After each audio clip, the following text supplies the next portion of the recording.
Bonjour à tous et à toutes. Donc aujourd'hui, c'est Émilie pour la chaîne Nature et Énergie. Donc aujourd'hui, j'avais envie de vous parler des compléments alimentaires et notamment des additifs qu'on trouve dans les compléments alimentaires et ceux qu'il faut éviter, enfin au maximum. Donc c'est assez compliqué alors d'aujourd'hui de savoir s'il y a un complément alimentaire et sans risque. Et donc je vais essayer de vous donner des éléments pour mieux les choisir et trouver les alternatives les mieux. Donc actuellement, il y a des additifs qui sont encore autorisés dans l'Union européenne, mais qui ne sont pas forcément idéaux, on va dire, enfin très bien. Donc dans les additifs, on trouve notamment au début donc, les anti-agglomérants, donc ça va servir à la fluidité des compléments alimentaires. Donc dans ces antiglomérants, on a les silicates. Donc le terme, quand on dit silicate, ça regroupe plusieurs substances, donc plusieurs additifs. Donc il y a le dioxyde de silicium, le silicate de magnésium, le silicate de calcium. Donc dans vos compléments, vous allez les trouver sous le nom de dioxyde de silicium ou E551 ou du talc notamment sur le numéro de E553B. Donc on va commencer par le dioxyde de silicium. Donc le dioxyde de silicium, pour être efficace comme anti-agglomérant, il va falloir le pulvériser en poudre très fine. Et donc, il y a un risque que ça soit sous forme de nano. Et quand c'est sous forme de nano, ça va passer beaucoup plus facilement à l'intérieur de vos cellules. Et donc, on sait qu'il y a un risque, notamment par rapport à l'immunité, votre immunité et l'intestin. Donc, les risques, des études ont démontré que les nanoparticules peuvent favoriser l'inflammation. Ils vont perturber aussi le système immunitaire, intestinal, donc, et le système intestinal aussi, et favoriser des inflammations chroniques ou des intolérances alimentaires. Donc c'est pour ça, et ces nanos peuvent potentiellement s'accumuler dans le foie, les reins ou la rate. Donc comment on le repère sur l'étiquette pour pouvoir l'éviter? Donc sur l'étiquette, il va apparaître sous le nom de dioxyde de silicium, E551, silice amorphe, silice colloïdal ou silice. Donc si vous prenez un complément alimentaire de manière ponctuelle, on va dire sur une cure de 15 jours par exemple, le risque est plutôt modéré par rapport à ce dioxyde de silicium. Par contre, si vous consommez quotidiennement plusieurs gélules contenant du dioxyde de silicium sur plusieurs années, il est préférable dans ces cas-là de chercher des alternatives parce que là, vraiment, vous risquez d'accumuler beaucoup de nanoparticules potentiellement et d'avoir des petits soucis. Donc, les alternatives au dioxyde de silicium, il y a l'extrait de riz ou cause de riz. Donc, ça, c'est la meilleure alternative au dioxyde de silicium. Parce que donc la plante, elle va avoir de la silice naturellement qu'elle aura récupérée dans sa structure et donc ça va faire le même effet que le dioxyde de silicium, mais naturel. Après, il y a la silice de bambou. Donc, c'est pareil, le bambou est très riche en silice. Ça, on le sait en général. Et donc, il va avoir un rôle technique. Et en plus, il aura un bénéfice sur la santé parce qu'il est très bien pour les articulations et les cheveux. Sachant que les additifs, normalement, ils sont en toute petite quantité dans votre complément alimentaire. La terre de diatomée de qualité alimentaire, voilà, qui est elle aussi riche en silice. Après, donc, on va parler, après le dioxyde de silicium, du silicate de magnésium. Donc, c'est le talc. Donc, il est souvent mis sous le numéro E553B. Donc, ça, c'est un additif minéral, le silicate de magnésium. Donc, il est utilisé, lui, pour ses propriétés lubrifiantes. Donc, dans les compléments, il va servir à ce que les jus soient bien brillantes, elles ne collent pas entre elles, et que la poudre, au niveau de la fabrication des gélules pour pas que la poudre que la poudre s'écoule parfaitement dans les machines, qu'il n'y ait pas d'agglomération de poudre et que ça s'enlève dans la machine et ça pose problème. Donc les risques de ce talc, c'est qu'il peut être contaminé par l'amiante parce que dans la nature, les gisements de talc sont proches des gisements d'amiante. Donc s'il n'y a pas une purification qui est faite après correctement, il peut rester de l'amiante. Et donc on sait que l'amiante potentiellement, c'est les cancérigènes. Et puis en plus, selon comment, donc ça c'est la première chose. Le deuxième risque, c'est que comme le talc qui est assez volatile, est composé de particules très fines. Si par exemple ce talc il est dans des poudres de compléments pour des protéines, du collagène, le fait de l'inhaler, enfin juste mettre la poudre, vous allez inhaler le talc et là donc vous avez des petites poussières qui peuvent irriter vos poumons. Donc les alternatives naturelles et mieux pour ce talc, c'est les fibres d'acacia ou de pomme. Donc elles vont pareil avoir le même effet que le talc, mais c'est naturel. La lécithine de tournesol, je veux dire, c'est pareil, ça va permettre d'avoir les mêmes effets que le talc. Et là, c'est naturel. Ensuite, en additif, on a les sels de magnésium d'acide gras et le stérate de magnésium qui est lui mis sous le numéro E470B.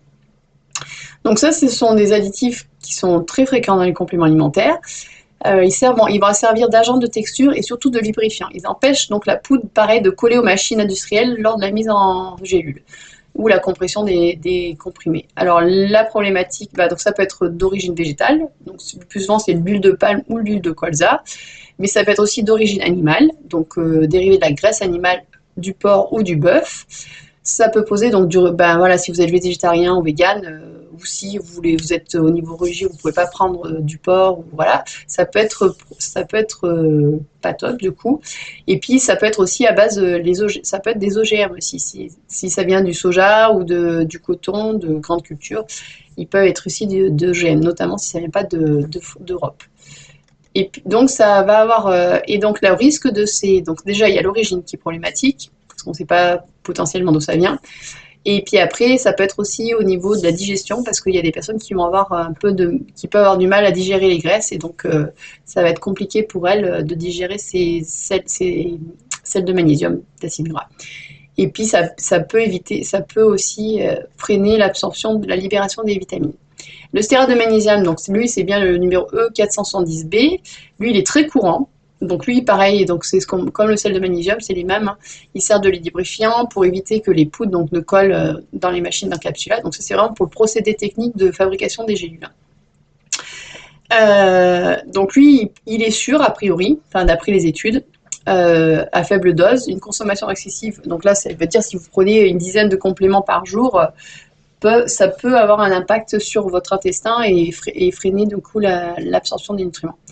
Donc en gros, ceux-là, ils sont plutôt inoffensifs dans la majorité des cas, mais si vous prenez beaucoup de gélules à base de ça, il vaut mieux dans ces cas-là privilégier des agents de charge qui sont plus sains, comme la farine de riz ou de l'amidon ou de la fibre d'acacia. Donc voilà. Donc après, les deuxième catégorie d'additifs qu'on va utiliser dans les compléments alimentaires, c'est les agents de charge. Donc le principal qu'on utilise le plus souvent, c'est la cellulose microcristalline, donc la E460 ou E460I, donc c'est le plus courant.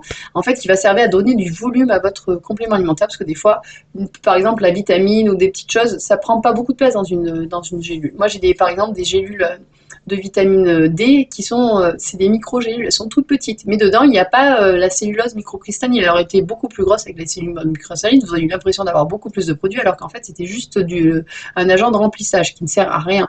C'est juste pour dire qu'il y a beaucoup de choses dans votre gélule. Donc le risque, c'est qu'une partie de cette cellulose se retrouve sous forme de nanoparticules, encore une fois, et donc ça peut potentiellement franchir la barrière intestinale et donc passer dans le sang et s'accumuler dans certains organes, notamment le foie ou les reins. Et ça peut créer aussi des irritations intestinales chez les personnes notamment qui souffrent du syndrome de l'intestin irritable ou de maladies inflammatoires comme Crohn ou d'autres maladies de ce style-là des intestins. Et ça va pouvoir s'accumuler et irriter, ça va accentuer l'irritation de la paroi intestinale.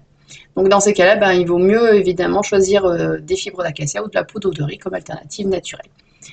Ensuite, il y a les édulcorants et arômes naturels, ou pas d'ailleurs. Donc ça, c'est principalement dans les poudres ou dans les gommes. On le trouve donc dans les poudres et les gummies. D'ailleurs, je ne vous conseille pas les gummies au maxi, à part si vous êtes sûr, il faut regarder la composition. Mais les gummies, c'est beaucoup de sucre et beaucoup d'agents de saveur, on va dire, et peu de principes actifs à l'intérieur.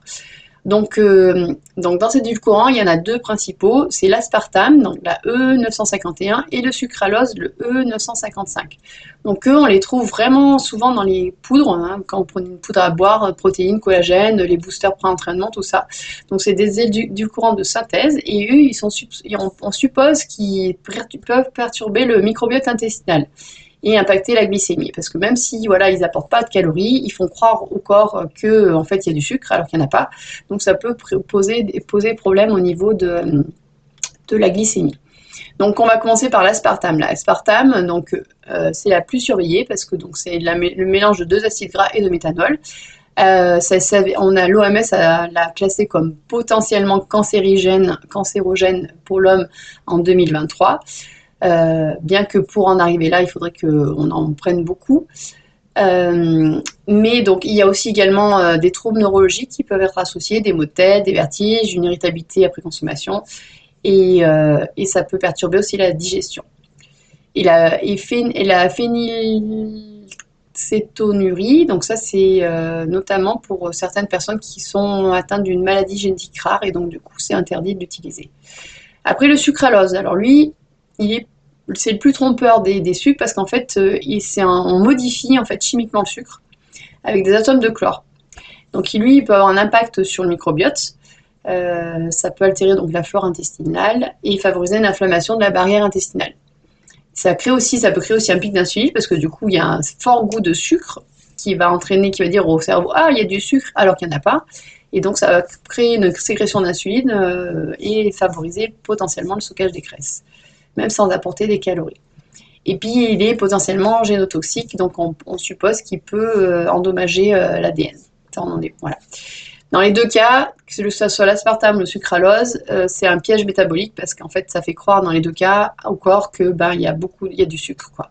Et beaucoup de sucre, c'est très sucré et ça donne au palais et au corps cette envie de sucre, quoi.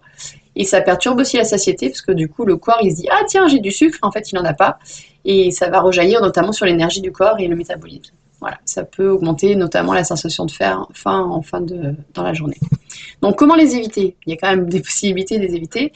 Donc, quand vous cherchez un complément alimentaire propre, donc sans ces additifs, ces édulcorants, surtout éviter les versions aromatisées, genre la fraise, la vanille. Le pire, je crois que c'est la vanille quand même, qui contiennent quasi systématiquement donc, des édulcorants donc, pour masquer le goût des additifs, des actifs. Donc, il vaut mieux privilégier des versions nature ou sans arôme, quitte à vous rajouter après, je sais pas moi, de la cannelle ou des arômes ou du cacao, enfin quelque chose d'autre que vous aurez rajouté et qui seront sans ces additifs-là.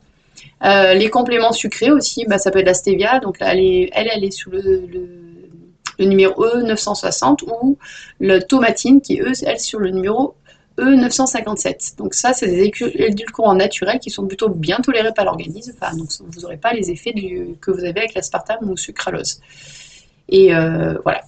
Et donc, ça n'aura pas d'impact sur votre flore intestinale. Et puis, les arômes, et évitez aussi les arômes artificiels, préférez toujours arômes naturels, parce que artificiel, là, on sait que vraiment, c'est quelque chose de pas bon. Après, il y a les agents de charge, donc on va passer à notre catégorie d'additifs, c'est les agents de charge et les conservateurs. Donc ça, c'est principalement souvent utilisé dans les produits liquides, les gouttes à boire, les choses comme ça. Donc le polysorbate 80, donc lui, il est mis sur le numéro E433. Donc lui, il est utilisé comme émulsifiant. Donc on suppose, des études ont mis en évidence qu'il pouvait favoriser l'inflammation chronique de l'intestin. Et le benzoate de sodium, lui, il est sous le numéro de E211. Donc c'est un conservateur qui, associé à la vitamine C, peut former du benzène. Et là, c'est pas bon parce que c'est un composé cancérogène. Donc il y a des alternatives à ces deux agents de charge et conservateurs. Donc l'alternative SEM au polysorbate, c'est notamment, ça peut être la lécithine de soja. Donc ça, moi j'en vois souvent dans mes compléments alimentaires. Donc vaut mieux préférer la lécithine de soja à la lécithine de n'importe quoi, la lécithine de tournesol à la lécithine de soja, qui elle peut être souvent OGM. La gomme, ça peut être aussi la gomme arabique fibre acacia. Donc ça c'est un prébiotique, donc ça c'est bien parce que ça va nourrir les bonnes bactéries de votre intestin. Ou des protéines de pois ou de riz. Et il y a une nouvelle alternative, c'est les quillajas, donc c'est extrait de pois de Panama, et ça c'est surtout utilisé notamment dans les boissons. C'est une alternative végétale et qu'on utilise dans les boissons. Après les alternatives saines au benzoate de sodium, donc là on a le sorbate de potassium, c'est le E202, donc lui aussi c'est l'additif de synthèse, mais il est beaucoup moins risqué que le benzoate de sodium, car il ne va pas réagir avec la vitamine C et on n'aura pas donc la formation du benzène. Après, il y a l'extrait de pain de pamplemousse, le glycérol, la glycérine végétale, donc ça c'est vraiment bien parce qu'en forte concentration, ça va réduire l'activité de l'eau et donc il n'y aura pas de risque de moisissure parce qu'en fait là c'est pour conserver les principes actifs dans un milieu liquide en fait, à queue. Et donc là, ça marche très bien. Il n'y a pas besoin, dans ce cas-là, si on en met suffisamment, on n'a pas besoin de conservateurs chimiques. Ça, c'est vraiment top. En plus, au niveau du goût, ça donne un bon goût en général aux compléments alimentaires. La vitamine E, donc les tocophérols et le romarin. Et puis on peut aussi, sinon il y a la pasteurisation flash, la microfiltration. Donc là, c'est plutôt des techniques physiques qui vont permettre de se passer vraiment des conservateurs chimiques dans des solutions liquides. Alors maintenant, comment on fait pour bien choisir ses compléments alimentaires? Maintenant, je vous ai donné quelques éléments, quelques additifs à éviter. Donc, vous allez prendre, donc déjà si vous n'avez pas d'étiquette, ça va être plus compliqué. Si vous n'avez pas la composition exacte du complément alimentaire, parce que des fois on a la composition des principes actifs, mais on n'a pas les autres composés. Donc ça plutôt fuyez, hein, ou demandez des renseignements complémentaires, avoir l'étiquette, etc. aux fabricants. Donc, vous allez regarder l'étiquette. Le premier ingrédient qui est présent sur l'étiquette, c'est l'ingrédient qui est en plus grande quantité. C'est valable pour tout d'ailleurs, hein, même dans l'alimentation, dans les cosmétiques, de partout. C'est l'ingrédient qui sera le présent en plus grande quantité dans votre produit. Voilà. Donc ça, c'est important. Si c'est un additif, vous commencez par un additif, là, vous pouvez vous dire que le complément alimentaire, il est vraiment pas bien dosé du tout et que c'est que vous allez prendre surtout d'additifs et très peu de composés actifs. Donc oui, voilà, les additifs doivent être en fin de liste, sinon cela veut dire vraiment que vous prenez d'additifs et que les principes actifs, il n'y en a presque pas. Et donc c'est un complément alimentaire de mauvaise qualité. Donc là, je vous conseille de changer de complément alimentaire. Après, la liste des autres ingrédients, donc, ou excipients, c'est là où on va trouver notamment les additifs, doit être la plus courte possible. Et donc, en règle générale, je vous conseillerais de choisir des compléments alimentaires avec le moins de... Enfin, une liste la plus courte possible d'ingrédients.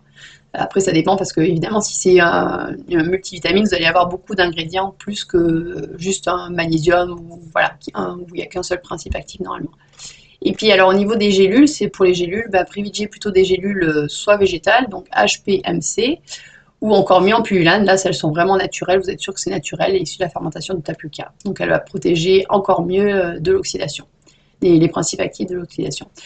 Donc voilà, j'espère que j'ai été assez claire. Si vous avez des questions, vous n'hésitez pas à les mettre en commentaire. Et puis je ferai peut-être une autre vidéo détaillée sur d'autres additifs ou d'autres choses au niveau des compléments alimentaires. Au plaisir de vous faire une autre vidéo. J'espère que ça aura pu vous aider dans vos choix de compléments alimentaires. À très bientôt, au revoir.